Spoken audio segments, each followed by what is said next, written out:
Olá, pessoal. Nancy com mais uma aula de história. Alguns poderiam até pensar, com essa capa de super-heróis de história em quadrinhos, a professora está brincando, não é? Lógico que eu não estou brincando. Por que eu resolvi dar esta aula para vocês? Porque eu vejo uma grande importância hoje, no contexto mundial, a atuação dos Estados Unidos, que ainda mantém uma hegemonia sobre o mundo. A importância da atuação dos Estados Unidos no combate das epidemias, no combate do terrorismo, no afronta aos países que ainda mantêm um perfil de comunismo. Então, eu já vi também o Enem cobrando questões acerca destes super-heróis. Então, eu já queria começar a falar que essa Liga da Justiça, olha o nome, é uma liga que cada um tem um superpoder, cada um tem uma magia, cada um tem um super-herói capaz de aniquilar o inimigo, sobretudo o inimigo comunista, o inimigo terrorista, o inimigo da democracia. Podemos falar que a maior parte do uniforme aqui é azul, é vermelho, com exceção aqui, né, do Batman, de outros que eu nem conheço. Eles estão vestidos com a bandeira norte-americana. Gente, esses super-heróis, eles foram criados não só para fantasiar, não apenas para abarrotar as salas de cinemas no mundo, para que saiamos de lá felizes da vida em termos um super-herói magnífico que conseguiu salvar o mundo de um inimigo norte-americano.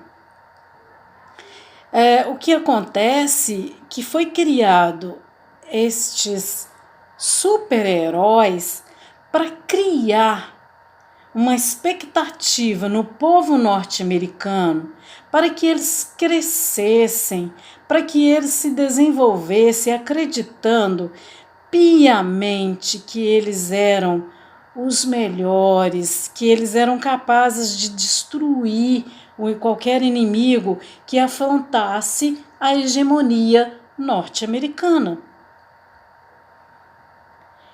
Foi criado o primeiro super-herói logo após a crise de 29. O que é a crise de 29? Uma grande depressão, uma afronto ao orgulho norte-americano.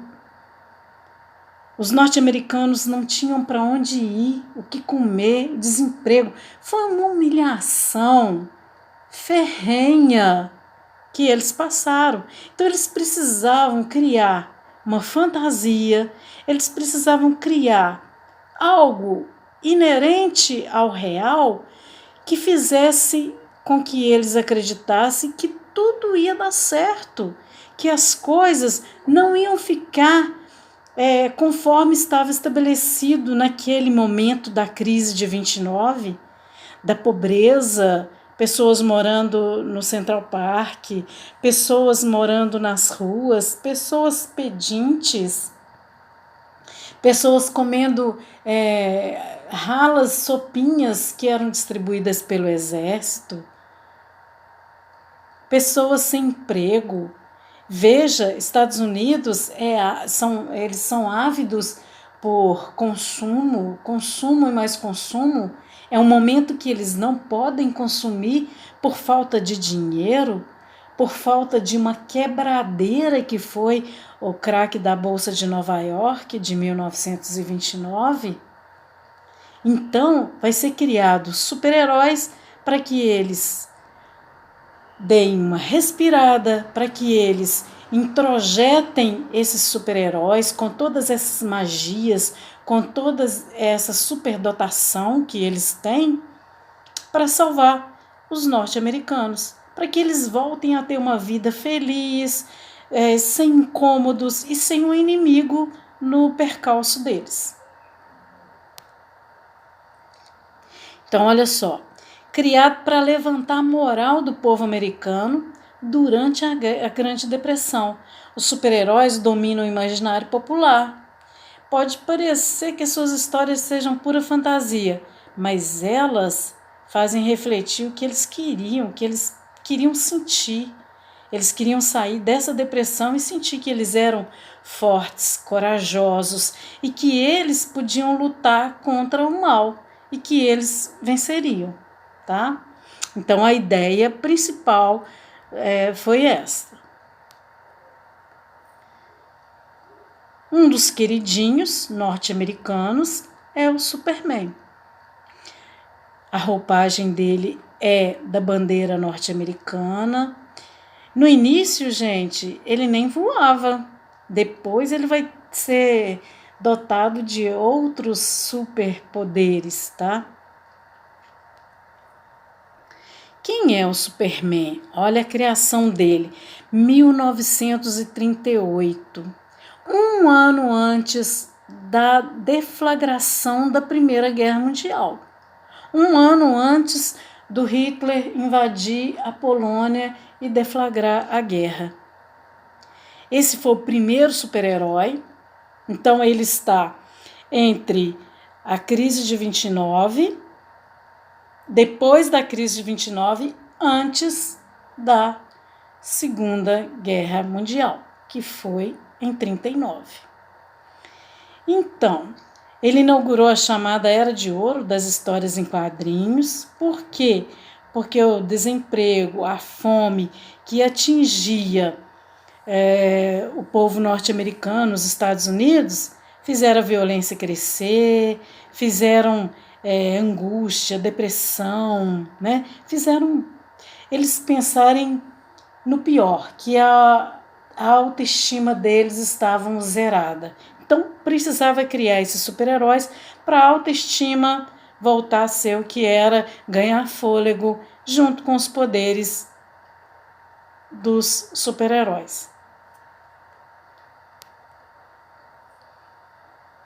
O Batman, que na roupagem dele ele só tem mesmo um azul, mas também carrega uma parte da bandeira, né? Que é o azul. Ele não tem superpoderes. Vocês sabem muito mais do que eu sobre esses super-heróis, né? Ele tem dinheiro. O que ele tem de superdotação? É o dinheiro, é a inteligência.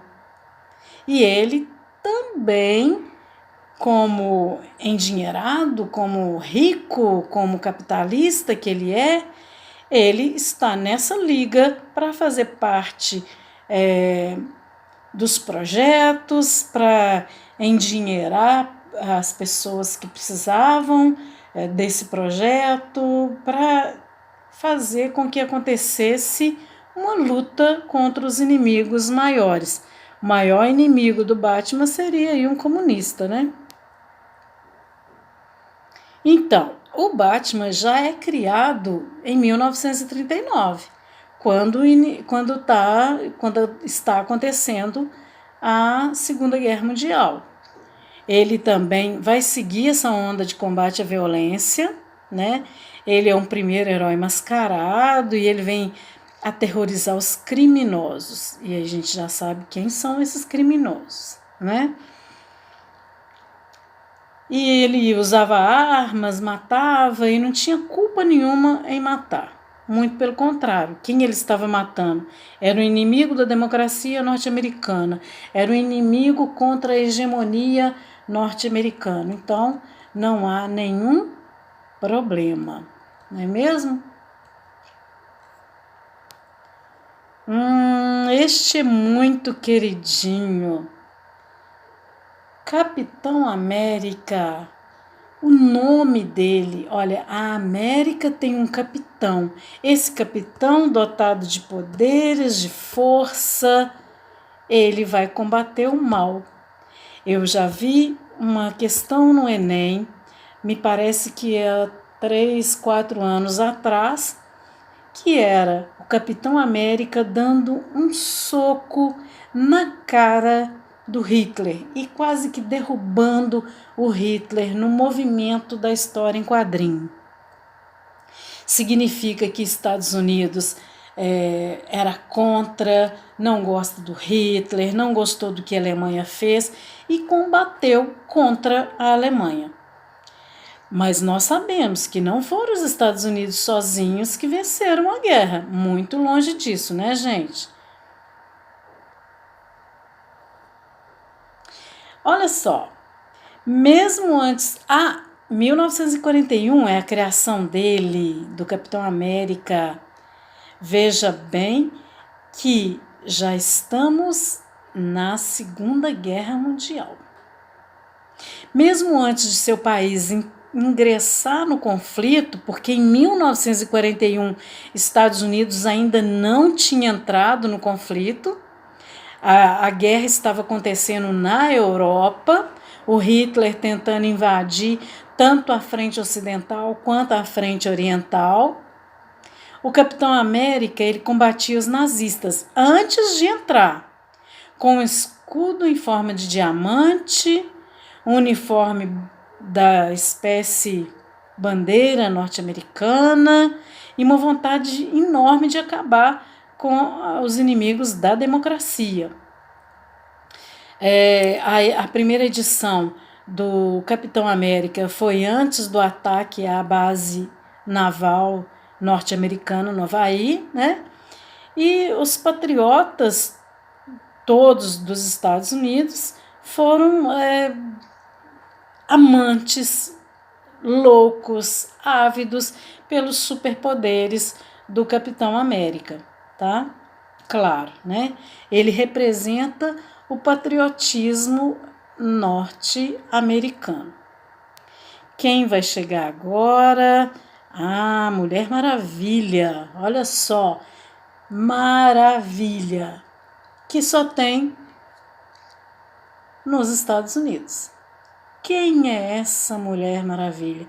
Primeira mulher, primeira heroína que vai fazer parte aí desse movimento, né? Então vamos lá. A primeira super-heroína fez sua estreia no mesmo mês em que os japoneses atacaram a base norte-americana no Havaí. E isso levou à entrada dos Estados Unidos na Segunda Guerra Mundial.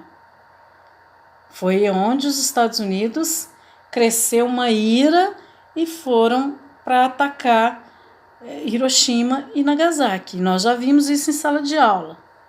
A Mulher Maravilha surgiu no mundo conservador da década de 40, era a única figura feminina no cenário que a maioria era masculino, né? E ela foi criada justamente para quê? Para preencher um vazio. Tem que existir uma mulher feminina. Ora, não existiram as mulheres que fizeram uniformes, as costureiras, não existiram as enfermeiras, as médicas, as mulheres não foram para a guerra? Portanto, alguma mulher também sobrando aí o papel, né, da super-heroína feminina. Então ela seria o quê? Uma protagonista, né, também usando o uniforme norte-americano, né, em prol da bandeira norte-americana, e a partir daí até as mulheres começando a sentir aquele poderio, aquele empoderamento de que a mulher foi para a guerra, de que a mulher morreu também, de que a mulher venceu também, e as que estavam vivas, elas tinham que permanecer vivas com superpoderes, tais como os super-heróis, para vencer as próximas guerras. Não só vencer as próximas guerras, mas combater o terrorismo, combater os comunistas e os inimigos da hegemonia norte-americana. Então, até então as personagens femininas eram apenas namoradinhas, né, dos heróis, coadjuvante. Isso aí, o despontar da Mulher Maravilha revela que a mulher tem o seu poder, que a mulher tem também ideologias louváveis, que ela é um ser, que ela é uma persona capaz de ficar junto, né, ou em conjunto com o homem, que eram a maioria super-heróis. Então a Mulher Maravilha foi uma pioneira à frente do seu tempo. Moçada, é isso que eu queria passar para vocês hoje. Acho interessante, acho que pode ser tema recorrente no Enem, tá? E fica aí o meu recado para vocês. Um abraço, bons estudos, até mais. Fui!